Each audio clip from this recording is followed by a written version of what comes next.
বেশিরভাগ বাচ্চাকে সবজি খাওয়ানোটা কিন্তু বেশ ঝক্কির ব্যাপার। দেখতে ভালো আর খেতে ভালো হলে তারা কিন্তু মজা করে আনন্দ করে সেই খাবারগুলো খেয়ে নেবে। কোন খাবারে কতটা গুণ আছে, কোন খাবার তাদের পক্ষে ভালো, এত বিচার করার ক্ষমতা তাদের নেই। শুধু বাচ্চাদের কথাই না বলি কেন, অনেক সময় বাড়ির কর্তামশাইরাও বলেন গতানুগতিক থেকে বেরিয়ে নতুন ধরনের কিছু একটা রান্না করো। আর তখন আমাদের মাথা খারাপ হয় যে কিভাবে কি বানানো যায় আজকে দেখি।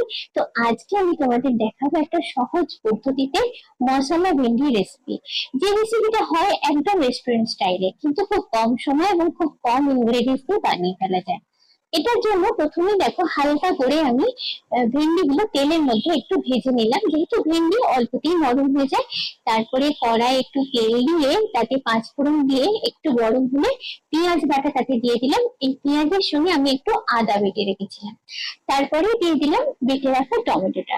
টমেটো এখানে তোমরা চাইলে কুচাও দিতে পারো, কিন্তু আমি যেহেতু গ্রেভিটা একটু ঠিক চাইছি সেই জন্য আমি এখানে টমেটোটা বেটে দিয়েছিলাম।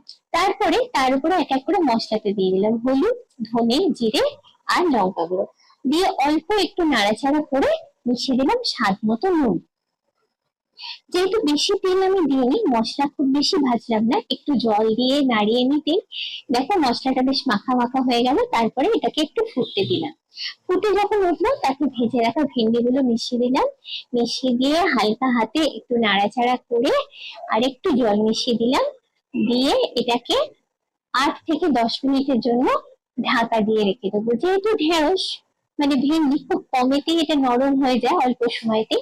এবার ঢাকাটা খুলতে যে লুকটা আলটিমেট এলো সেইটা দেখো, গন্ধটা তো সাংঘাতিক বেরিয়েছে, সেটা আমি কেবল পাচ্ছি, কিন্তু লুকটা তোমরা দেখতে পাচ্ছ, তোমাদের সঙ্গে শেয়ার করছি। লুকটা ঠিক যেরকম রেস্টুরেন্ট স্টাইলে হয় সেরকমই এরকম ভেন্ডি মশলাটা কিন্তু আমার বানানো হয়ে গেছে। তারপরে যখন প্লেটে তুলছি দেখো দেখতে অসম্ভব সুন্দর লাগছে।